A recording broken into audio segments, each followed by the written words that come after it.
కార్తీక పౌర్ణమి నాడు గుత్తి దీపాలు వెలిగిస్తారు. 365 ఒత్తులు గుత్తి చేసి దాన్ని బూంది ఒత్తి అని పిలుస్తూ ఉంటారు. గుత్తి చేసి వెలిగిస్తారు. ఇంట దీపం వెలగకుండా ఒక్కరోజు కూడా ఉండకూడదు.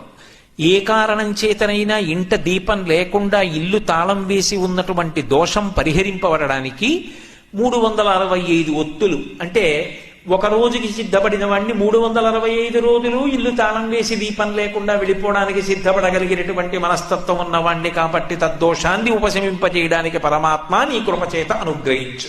అజ్ఞానినా మయా దోషాన్ అశేషాన్ విహితాన్ హరి క్షమస్సత్వం క్షమస్వత్వం శేషశైల శిఖామణి.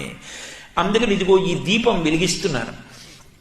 ఆ దీపం వెలిగించినప్పుడు ఆ ప్రమిద మీద కొద్దిగా పసుపు కానీ కుంకం కానీ వేసి ఆ జ్యోతిలోకి వచ్చి నిలబడమని కోరుతారు.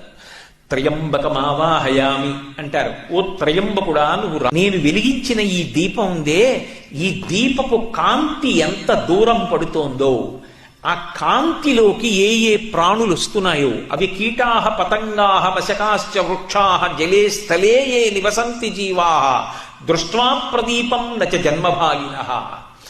ఈ దీపపు కాంతి పడిన కారణం చేత ఇక అవి మళ్లీ పుట్టవలసినటువంటి అవసరాన్ని పోగొట్టుకొనుగాక.